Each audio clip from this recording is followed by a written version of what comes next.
Assalamualaikum warahmatullahi wabarakatuh. Eh, Bismillahirrahmanirrahim. Alhamdulillah kita bisa bertemu melalui video ini. Dan kalau mendengar suara-suara banyak suara di sini itu karena di depan rumah saya itu ada taman tempat bermain anak-anak dan memang tempat berkumpul orang dewasa juga. Jadi kalau nanti mendengar suara-suara yang bukan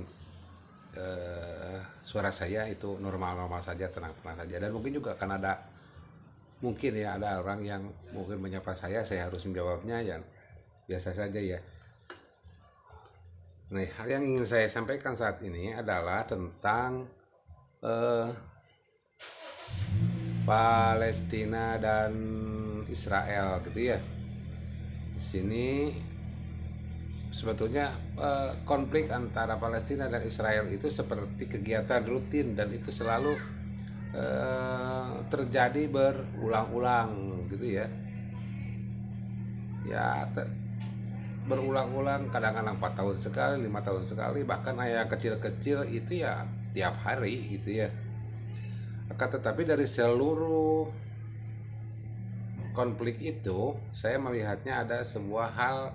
Kalau kita lihat dari sisi Palestina itu ada hal yang memang harus diperbaiki gitu ya, terutama tentang persatuan di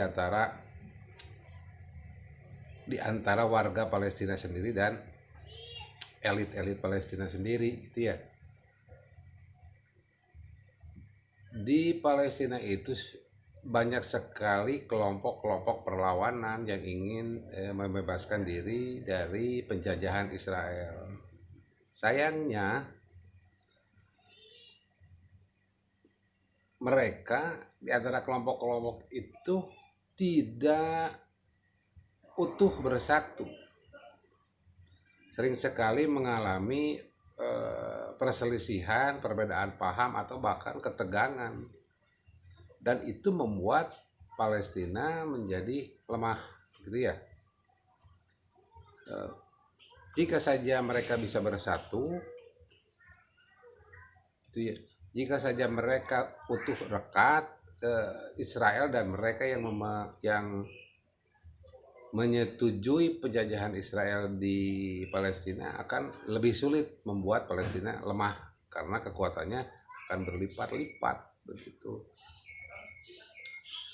Kita lihat contoh Indonesia yang sudah dijajah selama 350 tahun oleh Belanda dan 3,5 tahun oleh Jepang.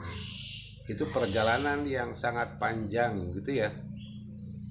Luar biasa. Kalau Palestina itu kalau kita lihat hitung dari tahun 1947 atau 1948 ya sekitar 70 tahun atau 70 tahun lebih ya. Kalau Indonesia sudah melebihi jauh, panjang sekali. Dan hal yang harus dilihat adalah bagaimana kenapa Indonesia sangat lama dijajah dan sulit mendapatkan kemerdekaannya. Hal itu disebabkan memang perlawanan terhadap penjajah yang datang beruntun berturut-turut itu ya, ada Belanda, ada Portugis, ada termasuk Inggris, termasuk ya negara lainnya juga, Jerman juga ya, meskipun tidak terlalu lamanya. Yang paling lama itu adalah Belanda. Itu persoalannya hanya satu, yaitu persatuan.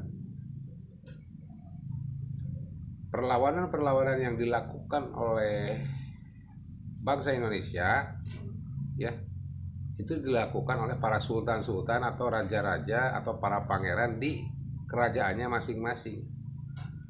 Di Indonesia itu sendiri terdapat ratusan, mungkin ribuan kerajaan dulu ya, dan mereka itu melakukan perlawanan ya berdasarkan kesultanan atau wilayahnya sendiri-sendiri, dan itu membuat lemah sehingga waktunya berjalan 350 tahun bahkan lebih ya.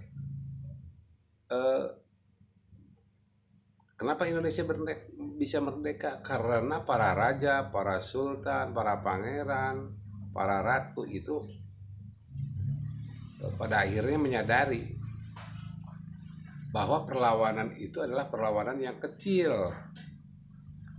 Kemudian mereka menyadari perlunya persatuan di antara raja, sultan, pangeran, dan kelompok-kelompok perlawanan lainnya gitu ya.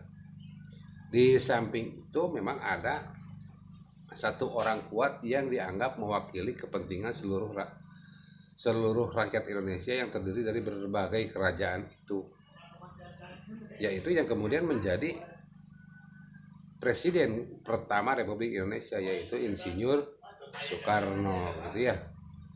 Insinyur Soekarno itu rajin berkeliling menghadap para raja, kemudian memberikan kesadaran bahwa perlunya persatuan dan kesatuan gitu ya.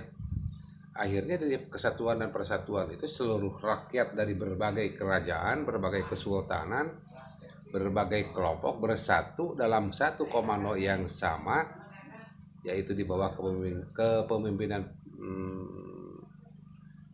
Soekarno yang disebut sebagai pemimpin besar Republik Indonesia, kemudian melakukan perlawanan bersama-sama kepada para penjajah, kepada Belanda termasuk Jepang, dalam strategi dan komunikasi yang lebih teratur, lebih terarah, dan lebih tertib gitu ya, sehingga didapatlah kemerdekaan oleh Indonesia gitu, tahun 1945 itu ya. Dan kalau kita lihat dibandingkan dengan Palestina sekarang, persatuan itu di antara mereka belum terjadi gitu.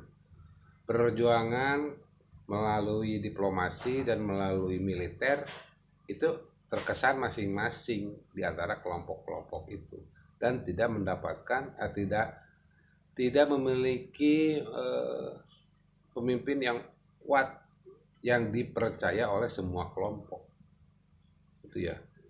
Jadi salah satu yang harus diperhatikan kalau ingin merdeka itu adalah adanya persatuan, adanya kesatuan, adanya kepatuhan kepada satu pemimpin yang kemudian dipercaya untuk menjadi menjadi pemimpin dari seluruh kelompok gitu ya. Sudah saya sebutkan tadi, Indonesia itu dipimpin oleh pemimpin besar Revolusi Indonesia, Insinyur Soekarno, yang kemudian menjadi presiden pertama Republik Indonesia itu. Nah, hal itu harus jadi pelajaran bagi Palestina. Palestina harus belajar dari Indonesia. Ya, kalau ingin merdeka ya bersatu dulu gitu ya. Bersatu secara kuat, berjuang dengan menggunakan cara-cara militer dan cara-cara diplomasi. Gitu ya. Kalau misalkan saya kasih contoh dua saja. Di Palestina itu ada Hamas, ada Fatah. Yang Hamas dengan menggunakan kekuatan militernya, Fatah menggunakan diplomasinya, tapi masih berjalan masing-masing begitu. Berbeda dengan Indonesia, kedua cara perjuangan itu yaitu diplomasi dan militer itu dilakukan dalam keadaan sudah bersatu. Jadi ada taktik-taktik, teknik-teknik, ada strategi-strategi, kapan harus diplomasi harus muncul, kapan militer harus muncul, tapi itu kesemuanya dalam satu bagian keseluruhan langkah yang penting.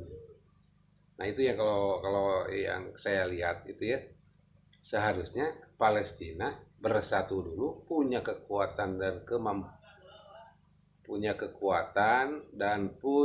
kepatuhan yang sama, dan punya kesadaran bersama untuk melawan bersama-sama dalam strategi, dalam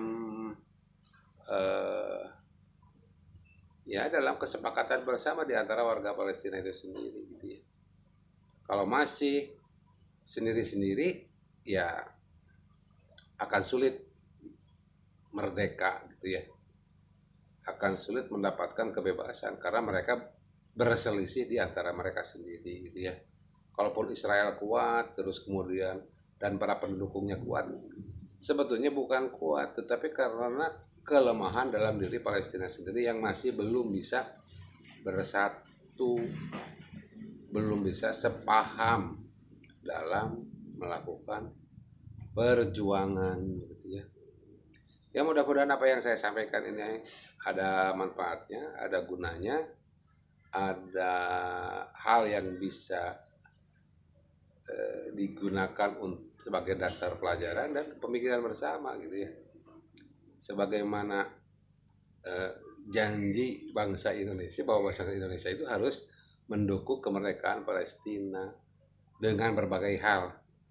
Ada sumbangan, ada doa, ada gerakan-gerakan politik di tingkat internasional, gitu ya. Termasuk seperti yang saya lakukan, yaitu memberikan pengalaman dari bangsa sendiri dalam memerdekakannya sendiri, karena Palestina dan Indonesia itu memang bangsa terjajah.